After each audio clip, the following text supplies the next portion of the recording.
Terminamos aquí en este vídeo el desarrollo de la unidad dedicada al Antiguo Egipto y en este vídeo vamos a hablar de la cultura egipcia, de la cultura del Antiguo Egipto. Empezaremos hablando sobre la religión egipcia. Era una religión con mucha importancia en la vida diaria de los egipcios y era una religión politeísta y también, igual que la sociedad egipcia, está muy jerarquizada. Lógicamente, no todos los dioses tenían la misma importancia ni el mismo poder. Los dioses eran representados normalmente con una mezcla de rasgos humanos y animales, es decir, en general aparecían con cuerpos humanos y cabeza de animal.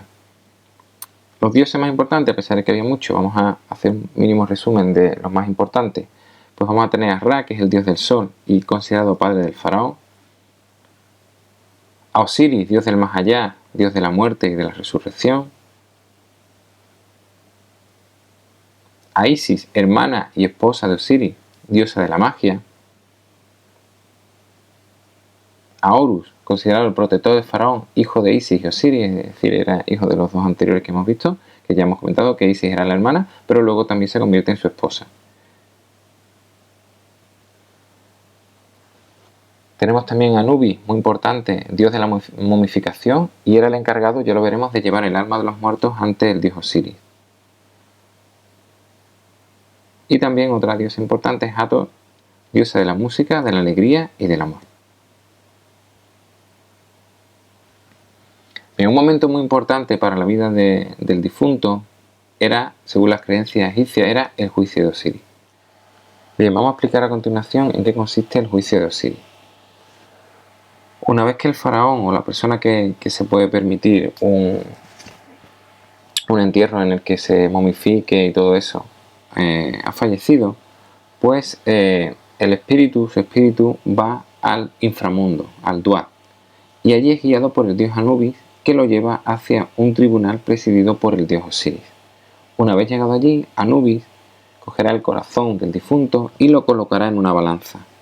El corazón lo colocará en una balanza y en el otro plato de la balanza colocará una pluma, la Maat, que hace referencia, una pluma hace referencia a la diosa Maat, la diosa de la justicia. Entonces los dioses van a formar un jurado y van a interrogar al espíritu del difunto sobre su comportamiento en la tierra, su comportamiento en el pasado. Él tendrá que responder a esas preguntas y, según lo que haya contestado, según su respuesta, el corazón aumentará o disminuirá de peso. Por lo que si al final de ese interrogatorio están en equilibrio el corazón y la Maat, el alma del difunto pasará, se puede decir, la prueba, y el alma del difunto se reunirá con la momia y de esa forma vivirá eternamente en el paraíso, en el Aru. Aquí vemos el espíritu del difunto ante el dios Osiris. Si por el contrario el corazón desequilibra la balanza, o pesa más o pesa menos, el corazón es devorado por el monstruo, este monstruo de aquí, llamado Amit, que de esa manera, al devorar el corazón, se producirá en el difunto la llamada segunda muerte. No habrá posibilidad de ir al paraíso y se producirá el fin de esa persona y dejará de existir desde el punto de vista de la religión egipcia. Veamos ahora la escritura. La escritura aparece en Egipto alrededor del 3250 a.C. y los egipcios utilizaban tres sistemas de escritura. Ahí lo tenemos: la jeroglífica, la hierática y la demótica. Ahora hablaremos un poco de cada una de ellas. Ahí tenemos en este ejemplo la misma palabra escrita en esas tres distintas grafías o distintos sistemas de escritura. Bien, la escritura jeroglífica, que es la más famosa, es el sistema más antiguo. Representaba palabras o sonidos mediante figuras o dibujos. Palabras, sonidos, ideas, como decimos, mediante figuras o dibujos. Se realizaban las inscripciones en jeroglífico, normalmente se realizaban sobre piedra o sobre madera, en los sarcófagos, en las piedras, en los interiores y los exteriores de los templos, en los interiores de las tumbas. La escritura jeroglífica fue descifrada en el siglo XIX gracias al estudio de la piedra Rosetta, que se caracterizaba, o de ahí su importancia, es que era una piedra donde aparecía un mismo texto utilizando tres tipos de escritura: la jeroglífica, la demótica y la griega. Como se conocía en la griega, pues la traducción de los jeroglíficos y del demótico fue relativamente fácil a partir del estudio de esta piedra. También otra sería la escritura hierática, otro sistema de escritura. Es una simplificación de los jeroglíficos y se realizaba para que los escribas tomaran notas o escribieran de una manera más rápida. Tenía un uso religioso y administrativo cuando aparece y se realizaba normalmente en papiro. Posteriormente aparecerá la escritura demótica, que ya es más tardía, es la que aparece en la piedra roseta, y es una evolución de la hierática, una simplificación de la hierática. Y cuando aparece se utilizará para fines administrativos, manteniéndose la escritura religiosa, se seguía utilizando la hierática y lógicamente los jeroglíficos. Se realizaba en piedra y en madera. Bien, pasemos ahora a hablar de la arquitectura. La arquitectura egipcia tiene algunas características muy importantes. Tiene un tamaño colosal, son de enormes dimensiones, son muy grandes los edificios. Se utilizaban grandes piedras, grandes sillares, bloques rectangulares de piedra para construir los muros. La idea de que los edificios durasen eternamente puede estar relacionado con el mundo religioso egipcio también, pues entonces los edificios, para que duraran, pues se construían en piedra, no como en adobe como en Mesopotamia, que duraron poco tiempo. Eran edificios adintelados, es decir, no utilizaban arcos, utilizaban el arco. Se cubrían con elementos horizontales, a diferencia de Mesopotamia, que se utilizaban el arco, en Egipto no se utilizaba. Y utilizaban también las columnas. Las construcciones más importantes fueron los templos y las tumbas. Bien, hablaremos entonces a continuación de los edificios principales del arte de la arquitectura egipcia y comenzaremos con los templos. Bien, los templos lógicamente estaban dedicados a los dioses y allí vivían los sacerdotes. Los templos tenían todos una estructura similar, es decir, se repetía la estructura de un templo a otro. Tenemos la forma general del templo y ahora veremos cada una de las partes. Bien, existía una avenida en la entrada, una avenida que conducía a la entrada del templo, y esta avenida normalmente estaba flanqueada por esfinges, que son animales mitológicos que tenían una función de protección. Tenemos una imagen de la avenida con las esfinges y el templo al fondo.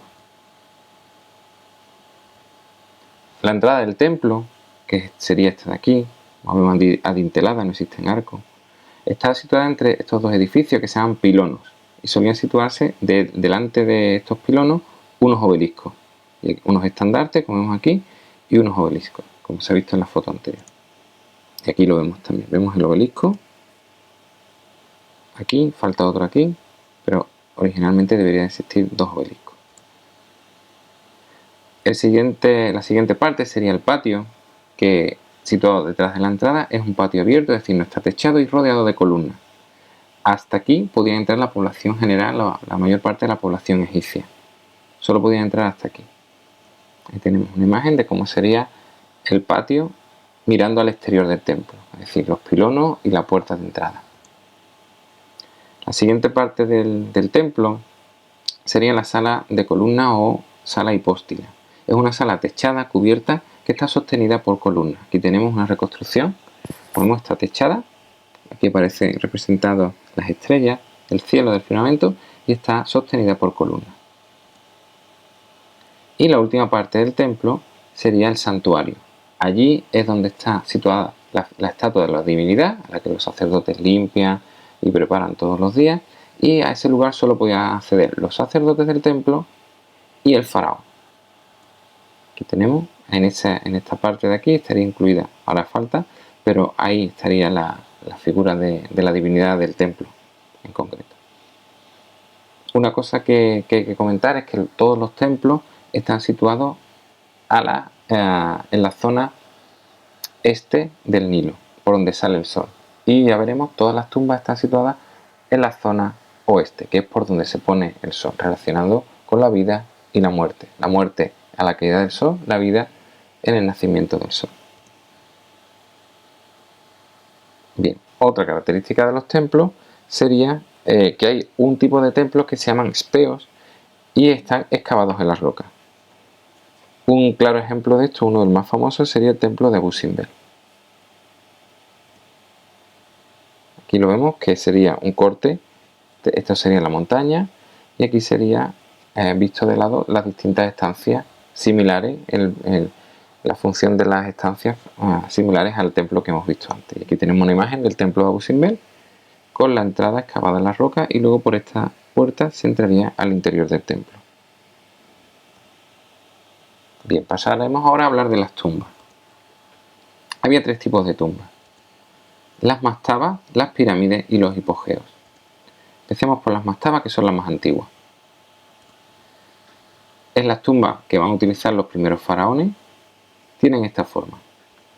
Consiste en una cámara funeraria, que sería esta, situada a varios metros bajo tierra, y en la parte de arriba va a estar cubierta por un edificio en forma de pirámide truncada. Esto estaría cubierto, pero tendría esa forma de pirámide pero cortada, truncada.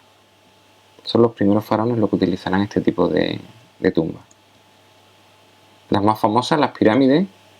Aquí tenemos, porque cuando hablamos de pirámides pensamos siempre en este edificio, pero la pirámide hay que incluir una serie de complejos edificios con un santuario, se llega por el río, hay un muelle de acceso, lugares, como decimos, de almacenaje de alimentos y de productos para la pirámide, etcétera, etcétera. Bien, centrémonos en lo que conocemos, todos conocemos como la pirámide. Es una tumba, lógicamente, con forma piramidal, que se construyen durante el Reino Antiguo. En ese periodo de tiempo es cuando se construyen las pirámides. Dentro de la pirámide, en una cámara, en una instancia, se guarda el cuerpo del faraón, pero existen otras cámaras y pasadizos para perder o para proteger el cuerpo del faraón de la entrada y el robo de los ladrones, ya que ya comentaremos, la momia del faraón debe de conservarse para que así pueda ir al paraíso el faraón. Entonces no puede destruirse ni robarle ni nada de eso. Entonces, para proteger al faraón, su sarcófago, se crean cámaras falsas, pasadizos, para despistar a los posibles ladrones que entraran para robar en la pirámide. Bien, el siguiente tipo serían los hipogeos. Durante el Reino Nuevo van a construirse, ya que las pirámides eran muy fácilmente saqueadas, porque básicamente eran muy fácil verlas, y entonces los faraones van a esconder sus tumbas, van a ponerlas bajo tierra. Entonces estas tumbas van a localizarse en 2 zonas cercanas: el Valle de los Reyes y el Valle de las Reinas. Ahí se localizan lógicamente los reyes, los faraones y las reinas. Están excavadas en las rocas, son subterráneas, y para dificultar la entrada de los ladrones, pues también se van a construir pasadizos falsos, pozos por los que se podían caer, pasillos sin salida, cámaras falsas donde no había nada, etcétera, etcétera. Bien, pues hasta aquí los tipos de tumbas y, como ya hemos visto, los tipos de la estructura de los templos. Bien, veamos ahora otro elemento del arte, que sería la escultura. La escultura egipcia también destaca por su gran tamaño, igual que la arquitectura. Son esculturas monumentales que tienen una serie de características muy concretas. Una es la frontalidad, es decir, las figuras están hechas para verlas desde frente, no para verlas desde los lados. Entonces, las figuras nos van a aparecer como se ven de frente, y aparte de eso, van a ser figuras que van a aparentar una importante rigidez. Los brazos van a estar pegados al cuerpo y las piernas o bien están juntas o un poco adelantadas una de ellas. Es decir, no dan apenas idea de movimiento, sino todo muy estático. La pintura va a ser, igual que todo el arte, también está al servicio del faraón y va a tener un importante papel en el mundo religioso. Las paredes, las columnas de los templos y de las tumbas también van a aparecer cubiertas de pintura y de relieve, que tendrán las mismas características. En la arquitectura, la escultura y también la pintura, como es importante destacar que los artistas siempre van a seguir unas normas, siempre, a lo largo de toda la historia o de parte de la historia del Antiguo Egipto, van a tener unas normas que siempre van a repetir. Esas normas pues van a ser, por ejemplo, la falta de profundidad. Todo va a aparecer representado en un mismo plano, no va a haber idea de algo que esté lejos y cerca, porque todo va a estar representado en el mismo plano. La ley de la frontalidad, es decir, algunas partes de las figuras van a representarse de perfil, por ejemplo la cara, los brazos y las piernas, y otra de frente, los ojos, tronco y los hombros. La parte que eso se va a hacer por facilidad a la hora de dibujar. Es mucho más fácil dibujar un ojo de frente que un ojo de lado. Es más fácil dibujar un rostro de perfil que un rostro de frente. Entonces utilizan eso para facilitar la realización del dibujo. Por eso tienen esa forma tan característica las pinturas y los relieves egipcios. Otro elemento, igual que la escultura, vamos a tener la rigidez. Las figuras tampoco van a mostrar sentimientos y van a ser idealizadas, siempre jóvenes, siempre bellas, no van a aparecer ancianos ni nada de eso, siempre jóvenes, todas las figuras idealizadas. Y va a utilizarse también, igual que en Mesopotamia, la perspectiva jerárquica, es decir, las figuras importantes tendrán un mayor tamaño que las figuras que sean menos importantes. Bien, pues hasta aquí el vídeo dedicado a la cultura egipcia y con el que terminamos la unidad. Espero que este y los otros vídeos hayan parecido útiles y gracias por verlo.